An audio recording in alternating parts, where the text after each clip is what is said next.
हरियाणा के आधे घरों में नल कनेक्शन नहीं था। भाई का यहां पहुंचने पर हृदय की गहराइयों से स्वागत एवं अभिनंदन करती हूं।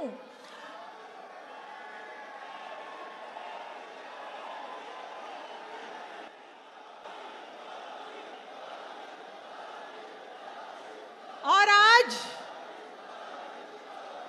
मैं अपने प्रधानमंत्री जी को ये बताना चाहती हूं कि बहुत कीचड़ बारिश के बावजूद असंख्य कार्यकर्ता आपके स्वागत में यहां पर खड़े हुए हैं।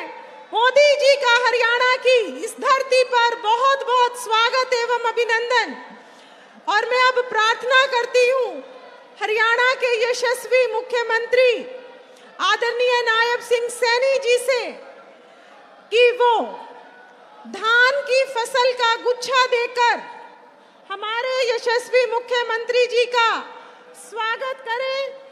धान का कटोरा, ये पूरा का पूरा क्षेत्र जहां पर हमारे अन्नदाता धान बोते हैं, उसका गुच्छा देकर और मान सम्मान की पगड़ी पहनाकर मोदी जी का स्वागत करें। उसके बाद शॉल और अंग वस्त्र हमारे प्रदेश अध्यक्ष आदरणीय मोहन लाल बड़ोली जी से प्रार्थना करती हूं कि हमारे प्रधानमंत्री जी को भेंट करें।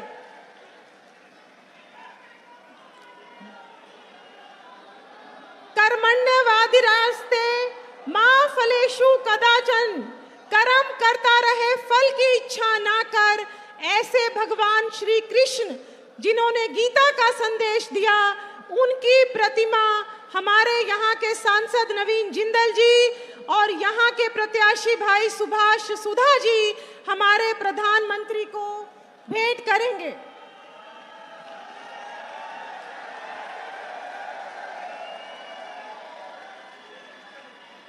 और इसके बाद मैं एक गरीब किसान का बेटा, हमारा प्रदेश का मुख्यमंत्री जो जब से मुख्यमंत्री बने 24 गुना 7 हरियाणा की जनता को उपलब्ध हैं, ऐसे यशस्वी मुख्यमंत्री जी से मैं प्रार्थना करूंगी कि वो आए और हमारा मार्गदर्शन करें और उद्बोधन दें। आदरणीय नायब सिंह सैनी जी।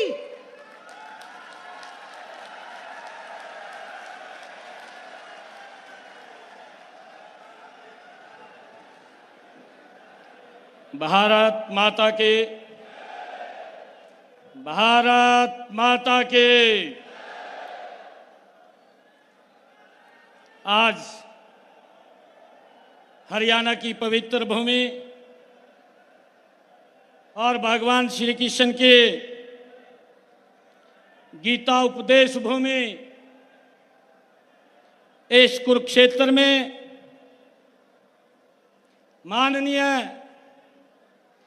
प्रधानमंत्री, दुनिया के सबसे लोकप्रिय नेता आदरणीय नरेंद्र मोदी जी का इस गीता की भूमि के ऊपर मैं बहुत बहुत स्वागत और धन्यवाद करता हूं।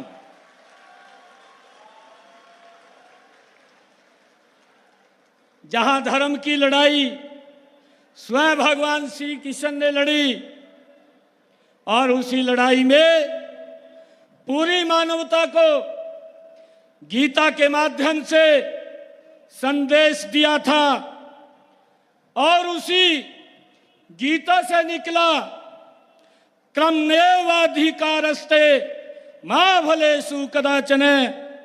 माननीय प्रधानमंत्री जी कहने को और सुनने को मैं यह गीता का श्लोक है, लेकिन 10 सालों से हरियाणा में भारतीय जनता पार्टी की सरकार आपके मार्गदर्शन में इसी कर्मण्येवाधिकारस्ते के सिद्धांत पर चल रही है। मैं कुरुक्षेत्र की इस धरती से पूरे हरियाणा की ओर से आपका स्वागत अभिनंदन करता हूं और आपको हरियाणा की तरफ से राम राम कहता हूं।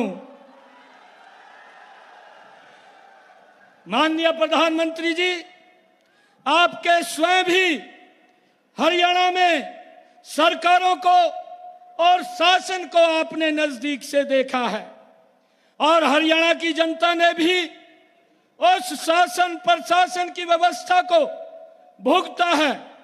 लेकिन पिछले 10 सालों में भारतीय जनता पार्टी की सरकार के सुशासन को लोगों ने देखा भी है और अनुभव भी किया है। पिछले 10 सालों में हरियाणा बदला भी है और बेहतर भी हुआ है।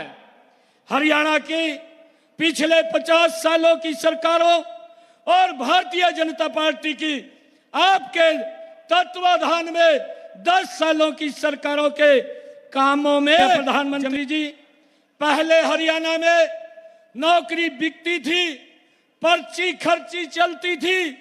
अब हरियाणा में नौकरी बिकती नहीं है, न पर्ची चलती है, न खर्ची चलती है और न ही मर्जी चलती है। पहले केवल गरीब की मेहनत और युवाओं की लगन चलती है।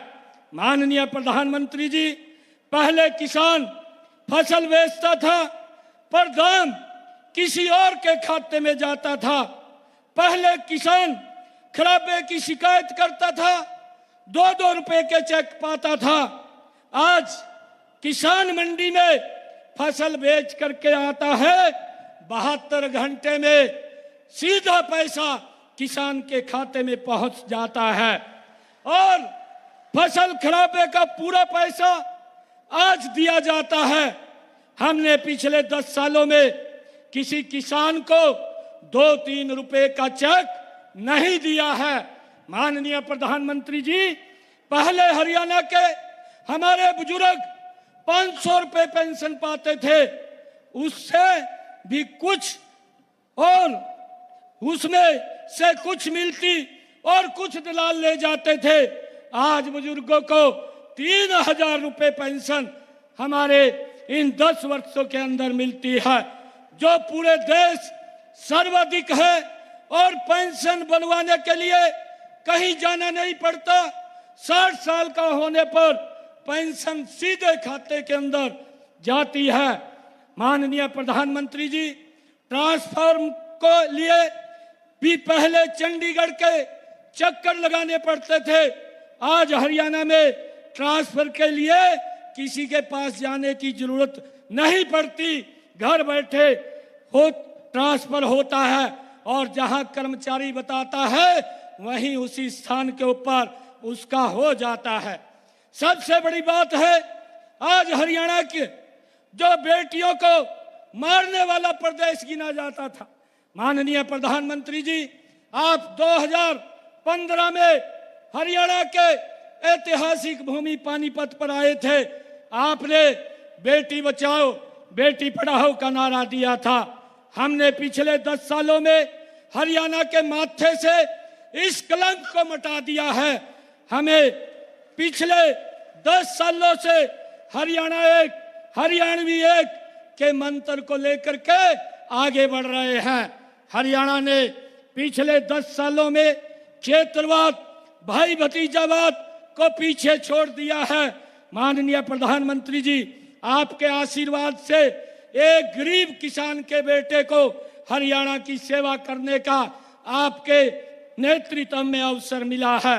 मैं आज इस मंच से आपका भी और हरियाणा के अपने 2 करोड़ 80 लाख लोगों के इस परिवार का आभार व्यक्त करता हूं, जिन्होंने मुझे 2 महीने में इतना प्यार और आशीर्वाद दिया है कि जहां आपने 56 इंच की छाती के साथ देश को मजबूत नेतृत्व दिया, वहीं हमारी सरकार ने मात्र 56 दिनों के भीतर हरियाणा के लिए 126 ऐतिहासिक फैसले हमने किए हैं और यह साबित कर दिया है कि सच्ची नियत और सही संकल्प हो तो बदलाव लाया। पूरे प्रदेश में घूम रहा हूं, हर जगह हर तरफ से लोगों से यह मिल रहा है कि लोग मुझे भी मिलने आते हैं और सभी जगह सबकी जुबान पर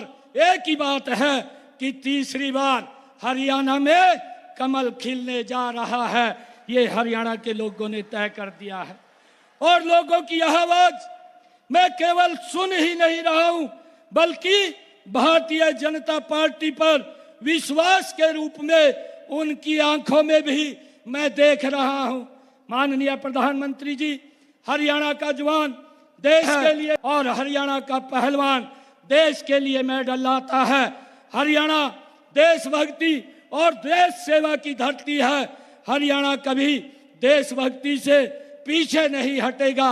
मैं आज आपको विश्वास दिलाता हूं कि हरियाणा आपके साथ कदम से कदम मिला करके चलेगा और तीसरी बार हरियाणा में भारतीय जनता पार्टी की सरकार बनाकर डबल इंजन की 3 गुना रफ्तार पकड़ेगा।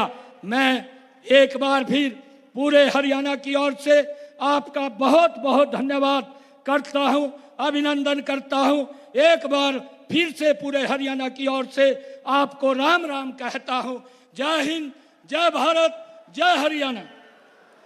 भाई बहना ने और नौजवाना ने राम राम। आज गीता की पावन धरती पर आके मने घणी खुशी हो रही से।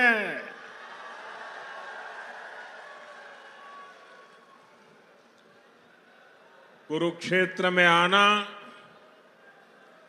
भारत की संस्कृति के तीर्थ के दर्शन करना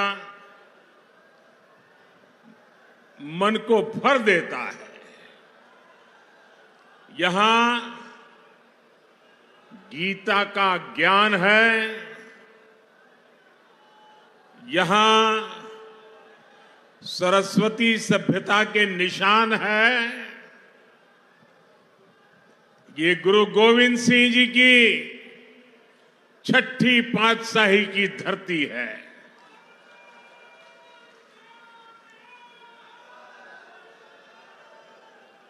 यहां श्री गुरु गोविंद सिंह जी के चरण पड़े हैं।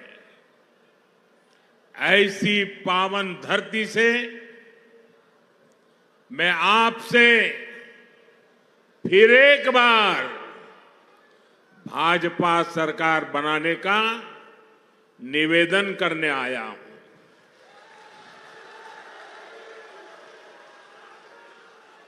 आपने दिल्ली में लगातार तीसरी बार मुझे सेवा का अवसर दिया है और यहां जो उत्साह दिख रहा है, मेरा राजनीतिक अनुभव मुझे कहता है कि हरियाणा ने भाजपा की हैट्रिक लगाना तय कर लिया है। अभी मुझे मेरे संसद के साथी नवीन जी बता रहे थे कि आप पिछले 50 साल का इतिहास देख लीजिए। हरियाणा की एक विशेषता रही है, दिल्ली में जिसकी सरकार होती है हरियाणा में भी उसी की सरकार बनाते हैं। कभी भी उलटफेर नहीं होने देते। भाइयों बहनों, कुरुक्षेत्र से तो हमारे मुख्यमंत्री जी खुद ही यहां उम्मीदवार है। आज हरियाणा के इस बेटे की प्रशंसा पूरे देश में होती है। इतने कम समय में बहुत कम लोगों को इतनी लोकप्रियता मिलती है और इसका कारण भी है हमारे मुख्यमंत्री जी 24 घंटे हरियाणा के विकास के लिए समर्पित रहते हैं।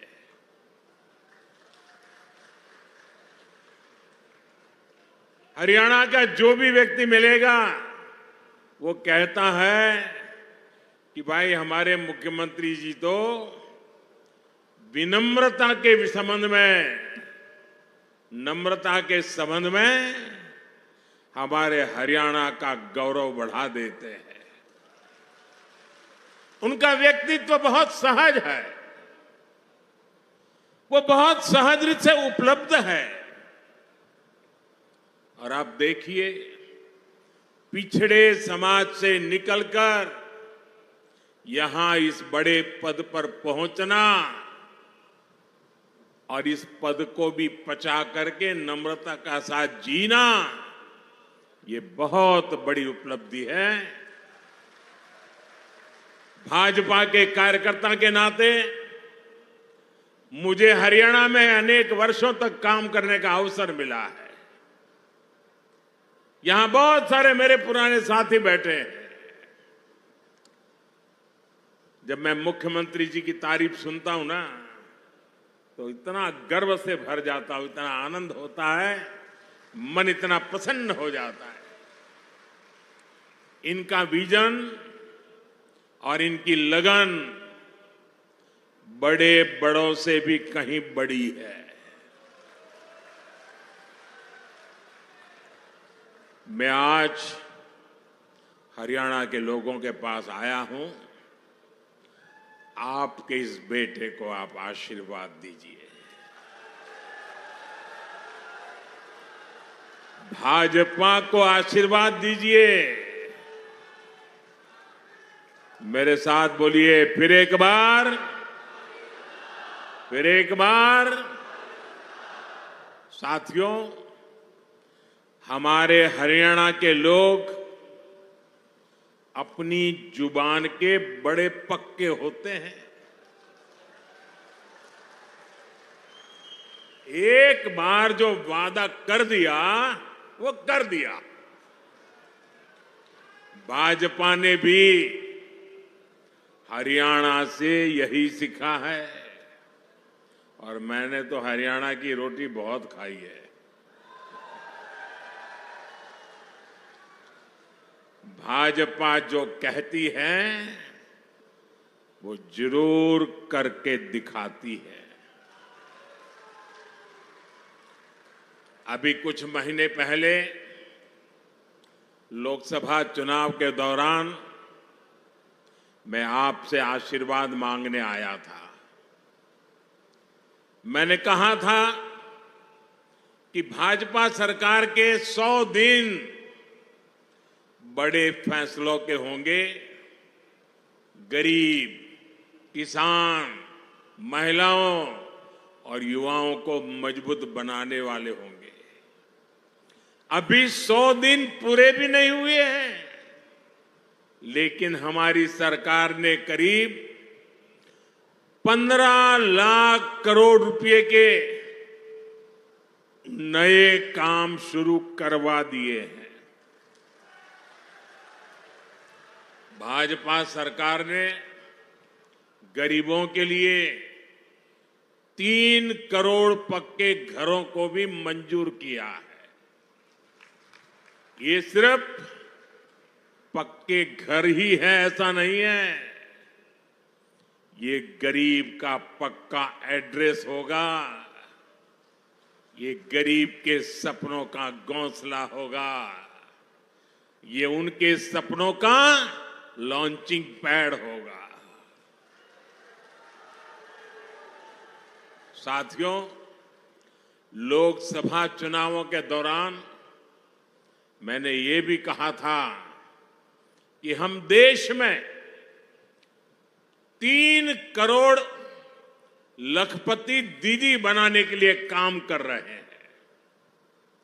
बीते सालों में 1 करोड़ लखपति दीदी बन चुकी है, और इन 100 दिनों में, 100 दिनों के भीतर देश में 11 लाख से ज्यादा नई लखपति दीदियां बन चुकी है।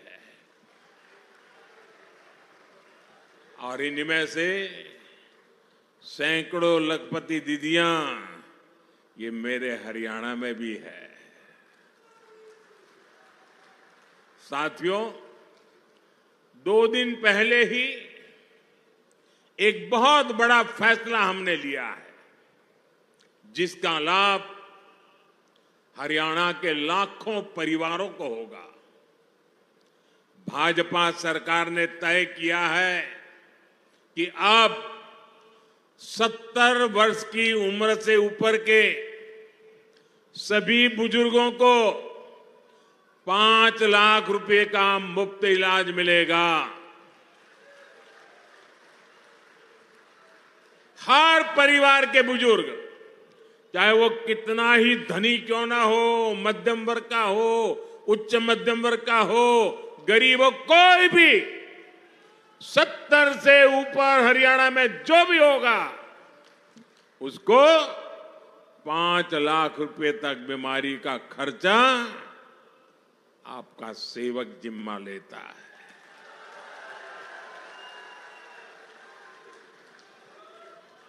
अब उसके इलाज के लिए उसके बच्चों को फिक्र करने की जरूरत नहीं है, उसकी फिक्र आपका ये बेटा करेगा।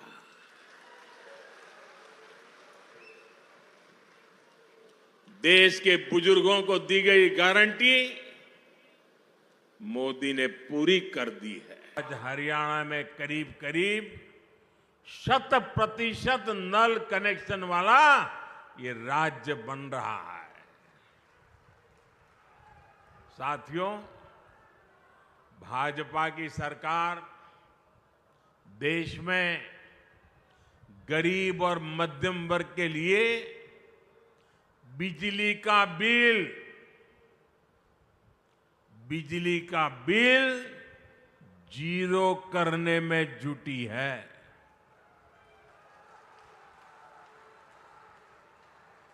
और इसके लिए हमने पीएम सूर्यघर मुफ्त बिजली योजना शुरू की है। इसके तहत केंद्र सरकार हर परिवार को, यहां बैठे हुए सबको कहता हूं, मोदी है, मौका मत जाने दीजिए। और हरियाणा का तो मुझ पर विशेष अधिकार है भाई। हर परिवार को करीब 80,000 रुपए की मदद दी जा रही है।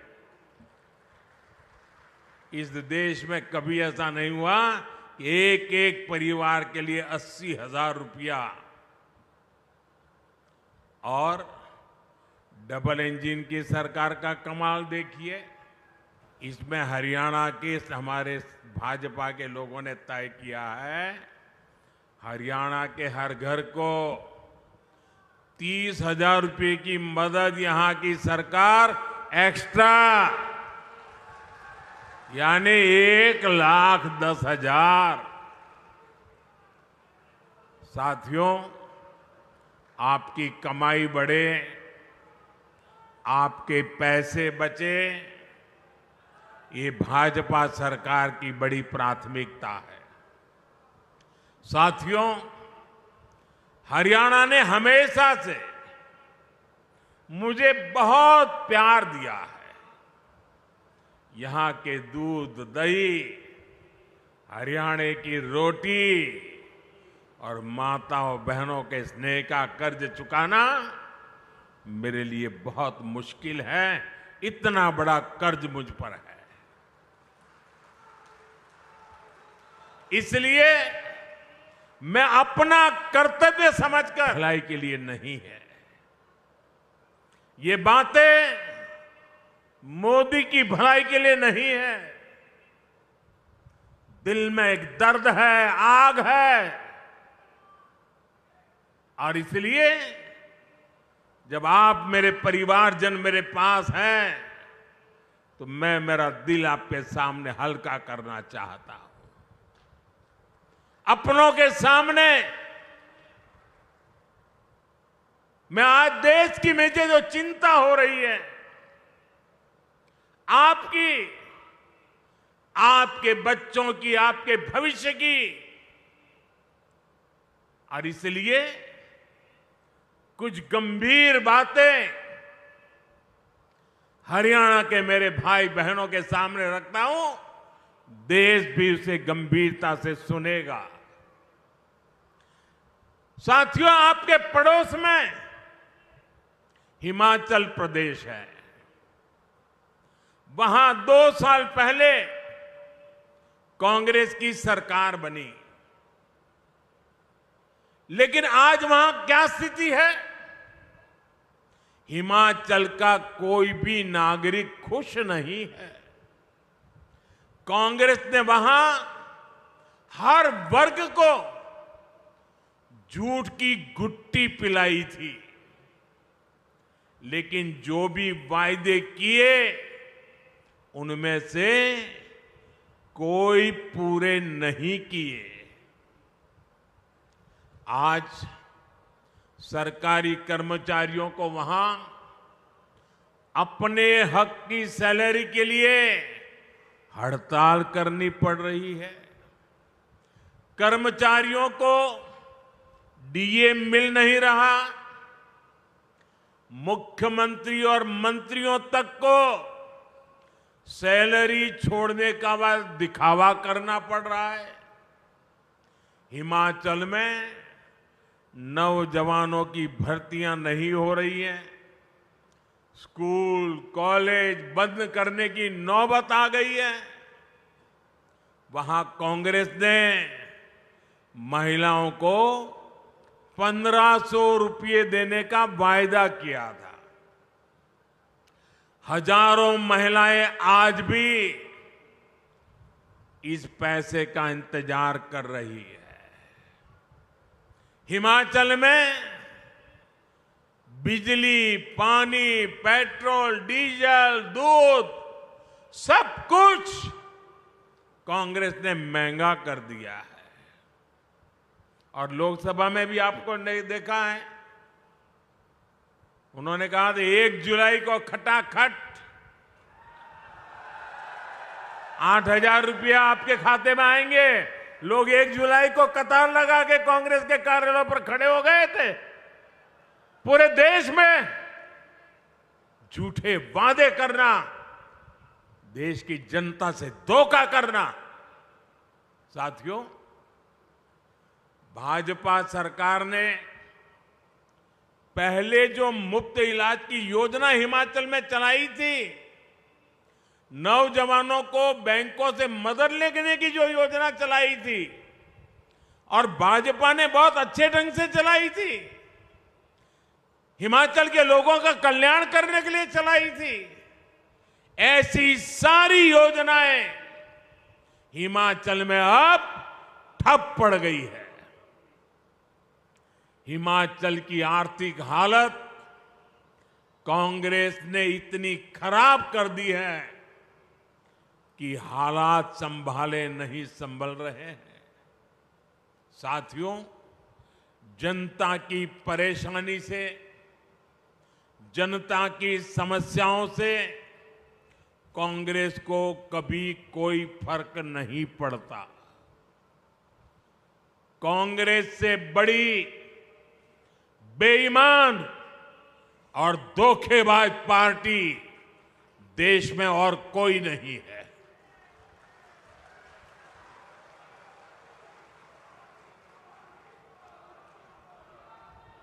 कांग्रेस के झूठ पर विश्वास करके वो लोग पछता रहे हैं, जिन्होंने अपने राज्य में कांग्रेस को मौका दिया,